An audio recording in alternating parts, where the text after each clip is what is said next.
we're here on the opening night for the Bulls in the NBA. What are you excited about for this team?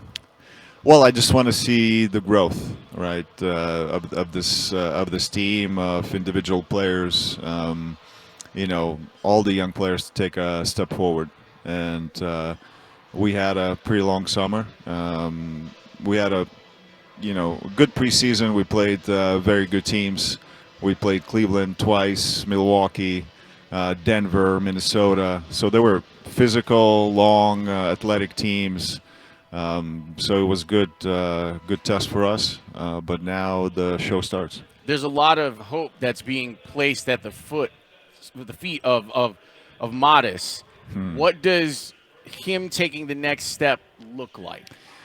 Well, to do everything a little bit better, right? So he already doubled his stats, in preseason, but he's going to be now in every scouting report, so team's going to be ready for him, and he's also going to have very tough defensive assignments. He might go, defend KD one night, Kawhi Leonard the other, and he's just going to keep on going. So I think we'll see how this year goes, but every guy needs to take a step forward for us to do better. How do you guys get him to understand that is now part of it? It's not just you can grow into an offensive star, but you're going to expend a lot of energy on the defensive side because of how good you are. He's a very confident young man, as you already know, and him communicating to media. Offensive side of the ball, I'm not worried about him. He's going to have to impact on other parts of the game. And he's gotten better. He's gotten stronger this summer. And like I said, now, preseason is over, and we'll see exactly what we look like. Arturas Karnisovas is here, or Karnisovas. I still say it both ways. I don't even know what's the correct way anymore. For 30 years they butchered my name, so I don't know. All right. Well, we'll stick with what I said then. Yeah. I think the hope of Matas taking a big leap is like the biggest positive dream of Bulls fans in terms of this team taking a big leap. So I feel like we got to focus on what kind of kid he is, what kind of coaching you can give him, how hard he can be coached, what kind of drive he is, similar to the way that we talk about Caleb Williams with the Bears, frankly. So he seems like a kid who likes to be coached hard. Is that correct? Yes, he's hard worker. Work ethic is there. He wants to get better. He wants to be good. He wants to be the best, and he strives for it. And he's just the timeline. When that's going to happen, and hopefully he's going to be patient, and in general we're putting emphasis now on winning, and this group is actually pretty close. They like to play with each other, so we'll see what happens now that it's regular season starting, and lights come on. So the last couple years at the deadline, it has felt like, oh man, we're not seeing him choose to either add and go crazy or subtract and go backwards, and it's been frustrating to a lot of fans. Is there anything that could happen this year that could make you aggressive in either direction in a different way come the deadline? Yes. I mean, we consistently evaluating our group. It's a young group. We're going to see if we're going to take a step forward in terms of, it's easier, obviously, because it's Eastern Conference, and there's a lot of uncertainty there, a lot of parity with a lot of teams. And again, we're going to try to, jump right from beginning, because you can't wait until the end of the season, to make a run. So we'll see what we're going to look like. We're going to miss obviously Kobe. We're going to miss Zach Collins, but. We were talking about deep roster, and we'll see what we have. How do you view the Eastern Conference? Well, I've talked about it. I think there's a lot of parity there. If you talk to 12 or 13 teams, they think they're in it. What's going to happen, nobody knows, but we're going to compete in every game, and I think it starts today. You know, we're going to play against a very good team. We obviously remember February games against Detroit. I hope, you know, our players remember that as well. They didn't end very well for us, so I hope that's going to get them ready for this game, and it's going to be very competitive. When you say that there's an emphasis on winning, how do you convey that to I know what Billy's all about, but when it comes to the players, how do you convey to them, hey, we're kind of past the developmental part. We want to start seeing W's now. How do you get that point across to them? Well, we never went away from that, you know, because everybody thinks that, you know, you can separate player development and winning. You know, okay, now this year we're going to be all about winning. I think part of the development, it's not only shooting, you know, 60, you know, shots every, you know, 600 shots every day. It's about what goes into winning, what's impacting winning, and that's why we spend all preseason talking about, like, we're going to have now impact defensive end of the floor. You know, we're going to have to get over picks. We're going to have to take charges. We're going to have to have deflections, and we're going to continue running, you know, because until this young group is going to get more experience and execution, half-court execution is going to get better, we're going to have to play fast. You know, we were, you know, one of the, you know, highest paced teams last year. That pace would have been, you know, 20th in preseason. So that means every team is trying to play fast now. You know, so That's interesting. yeah, so, you know, we're obviously following up close. We still finished preseason top 3 in terms of pace, but we'll see how that, you know, the idea is to play fast is one thing, is that, you know, your players got to be ready. You know, you got to practice a lot. And, yeah, it's not only, you know, after, you know, steals or, you know, turnovers, you know, you're trying to run the other way, but it's also after makes. Forgive me if I've missed it along the way. Has there been confirmation of the extensions for you and Mark? It was rumored in April, then it sort of came out in June. Have there been extensions, and do you feel confident that you guys deserved it and should move forward with everything you're doing? Again, you know, I'll do give you a company line that we don't talk about extensions, you know, and I'm going to continue saying, but I love to be here, and, you know, I cannot wait to see those guys play tonight. So do you feel like you guys deserve to see this through for another few years here and see what happens? Yeah, I think Billy's the right guy. I have no doubt about it. And, you know, our building is in very good shape. You know, the people that we hired there, and, you know, there's a synergy between players, coaches, front office, and ownership. And, you know, we just got to improve the results, because it's a result-driven business, and I understand the frustration. But, you know, we got to be patient, and, you know, things will come. When I watch Josh Giddy, I see a player who's very exciting on the offensive end, a guy that could average a triple-double. I know that rebounding is a part of defense, but I'm wondering, when it comes to help defense and on-the-ball defense, how can he be better? Is it in him to be a better defender? Yes, I truly believe that it is. He's 22 years old, right? And he's showed, you know, last year, especially the way we finished, we were, you know, we were a different team, obviously, you know, after we made changes, and each guy kind of, like, you know, had to define their own roles. And I thought that, you know, Kobe and Josh ran with it, and I think he can improve in a lot of, you know, facets of his game. And like I said, you know, he's going to have to demonstrate that in every game. But I do believe that, you know, he can get better defensively. I'm old enough to remember the style that you guys played with, Lithuania, and I loved it. And then the style that is played in Denver, where you were. It's beautiful. It's a beautiful kind of egalitarian ball-moving style. Yes. And it does feel like offensively, Josh brings that, right? Doesn't it kind of fit the way that you want to play Yeah, ball? he's the right guy, you know, because, you know, again, pushing the ball, passing. Obviously, he's an elite in passing and rebounding for his position. Is 6'8", you know, he's big guard, passes over his defenders and all this stuff. So Yeah.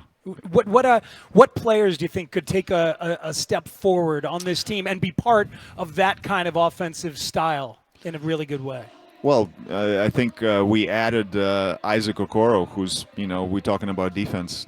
He's the guy that all preseason and, in practices, he's the, physicality guy. Besides that, we got Io back. We got Trey Jones back from, they got injured at the end of last season. So I think there's a lot of guys that, we haven't seen, another young guys like Julian. Is he going to take a step forward? Is Dalen going to take a step forward? We're going to need all of them during the year because, playing like we wanted to play and looking at the, our history and then the way the league is right now, there's a lot of injuries right now. I think we're going to need a very deep roster. We're going to need, we're going to need each of our players. Does Isaac represent, I don't want to say a total change in philosophy, but does he represent a toughness that maybe your roster hasn't had before? It's a good start, by acquiring him. I think this is, we cannot say that, our defense is going to be solved just by getting one guy, but it's just the mentality that he plays with, and that's what we want to play with. He rubs off in practices, the way how physically he plays, and like Billy said, the first time when he came in and he had a conversation with Billy, it was not about, he didn't use eyes like how can I make this team better. It's about we. So he was very impressive, and hopefully he's going to impact winning with us. Were you like us on the couch last night watching OKC and Houston? That's a crazy good game. That was great opening for a season. What is OKC's state of the art? That's the champ, and they were able to finish that, obviously with the superstar, which helps. But what do they do that you aspire to? Again, this is something that everybody's watching, right? The grit, the toughness, the physicality. And also, again, they use bench, very, very deep bench, right? So the way everybody wants to play right now, you're going to have to use 10, or sometimes 11 players. So everybody's going to have to be ready to play. Did you watch any of the Jordan stuff last night? Yes. What'd you think? I miss him. Yeah, it's good that he came back and, he's sharing some wisdom, but it was fun night last night. Yeah, to see him be comfortable and talking about basketball, those high-level conversations, we have questions that we obviously want to ask you and have to ask you to kind of represent Bulls fans, but when it comes to just the game of basketball, what do you still like about it? Well, I probably enjoy to watch everybody else, but then I'm very nervous to watch us. I don't know how much I enjoy, our games because, I usually, start in one place, then I end up in the second quarter somewhere else, and then I might end up in the fourth quarter in my office across the street. So, but when I watch games, I still, obviously love the game and watch the, every game I can, sometimes we on the text with, front office actually just, our impressions of the game, and we just comment and, like we got nothing else to do, but 24 hours is basketball. Well, that's not that crazy. There used to be an executive in town, a baseball, Kenny Williams with the White Sox used to be on the treadmill while the White Sox were playing because he didn't know what to do with his nervous energy. Yeah. Well, I've tried it all. Like I said, I've tried in suite. I've tried in room by myself in front of TV. I tried to go to weight room in our practice facility and work out there while 2 TVs are on. I've tried it all, but none of it's worked. I still don't know what I'm going to do this year. So I'm going to start in, during the game, I'm going to start sewing the suite, and then we'll see what happens after. I love Lawrence's question about what you like about it. So when you do see beautiful basketball, what are you seeing? What do you love? I mean, it's basically fundamental. We all like, fundamental stuff when, it's a team oriented, the ball is moving right now. And like, you mentioned about, teams like, or Denver or Golden State, when they had a huge run, it's all about the, ball movement. And I mean, every team is trying to replicate. We trying to replicate. Obviously, it's costly with a young team. Sometimes turnovers, but we're gonna have to eliminate that. But you know, I love to watch games. So I love what I do. This is my job, but it doesn't feel that way because I'm watching. I can watch in one day college basketball. I can watch our game. Then I can watch, EuroLeague. I tune and then Euro Cup, and and then we watched, NBL from Australia. So it's just all day basketball. Yeah, you're immersive. It's all scouting. Yeah. So, which version of Danny Hurley was crazier? The one who was your teammate at Seton Hall, or the one on the sidelines in the NCAA tournament just this past year with UConn? Which one is crazier? I think overall, yeah. Danny was crazy in college, but I thought that it was amazing to watch him last couple of years what he was able to accomplish and win back-to-back championships. So I'm really proud of Danny. I saw him play in high school when he was with his brother playing for their dad at Jersey City St. Anthony's, and Danny was the little brother who people picked on because Bobby was the king. Yeah, and he came in, and I played with him for 2 years, and like I said, great family. They live basketball, and I'm glad, they still in it. Both brothers are still coaching at a very high level, and it's great to watch them succeed. Arturas, when I've been out here, I've seen you interact with fans. I'm curious, what's their biggest complaint when they talk to you, and what do you tell them? Well, especially this building, it's the losses are the hardest ones, and especially by double digits or something like this. You want to go to every fan and just apologize. But this building is very electrifying for me, and the fan base is great. I think it's all about everybody likes a winning team, and results, and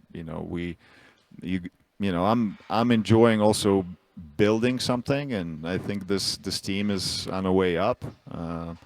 I feel that we're building something here with this young team, and yeah, I mean, it has to be a tough out, at least in this building, So. That's super cool of you to share the human side of not knowing where to watch the game and that energy and that feeling of wanting to apologize to fans because we deal with it. We deal with their anger, their disappointment, because this town, when the Bulls are good, is an awesome basketball town. It's not only great basketball town, it's a great sports town, right? And I don't think they, you can go to other cities that the city's angry fans, but I think that in Chicago there's a good combination of care factor, and they also educated in the sport that they watch. So and I think they just want to to see their team succeed, and especially in this building, and we got to bring the home court advantage. I think we had a better record last year away than home, and that should not happen. Yeah, that ain't right. Well, they definitely want you to win.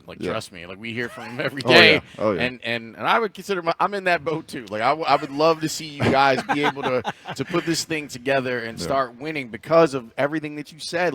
The way that the city is, the way that the United Center rocks when the Bulls are good is such a fun thing. Hey, Lawrence was referencing the questions that we need to ask to serve the listeners. I got to squeeze one more in. Was Joe Dumars really offering 2026 unprotected picks for everybody between 9 and 13 in the draft last year? I don't know exactly, but they landed one good player, so yeah. Yeah. I mean, I do like that player. Lawrence, you liked him too. I love Derek Quinn. You love Derek Quinn, but so raw. Very. It's so interesting. It's hard to predict the personalities of these guys, whether they're going to be hard workers, isn't it? Yes, and I mean, we obviously happy to land Noah, and nobody's talking about him. Tell us about him. Well, he's 18 years old, right? So a lot of he's the second youngest in the draft. After Cooper Flag, he doesn't turn 19 until December. He played, for a team in Germany. He played with men. It's not like, hey, I'm coming out of high school. I played against 15 and 16-year-olds. They made it to the finals in German championship. So he's been very good, playing on a high level. And obviously, where we saw that him and scouted him when he played in preseason against Portland Trailblazers a year ago, and he was 17 years old. So. Man. Arturas, we appreciate you being so generous with your time, and we'll offer. So, look, if the next time you're watching a game and you're like, hey, let me talk with Lawrence and Speed. Let's see if that calms me down while I'm watching the game. Right, so we got you. We'll just set up an interview, a mock interview. We won't even air it. Just hop on a Zoom. Yeah, just hop on a Zoom with you. Yeah, man. And see if that allows you to relax while you're watching the game. Sounds good to me. Arturas, thank you right, very thanks much for for your having me. time. Thanks, Arturas.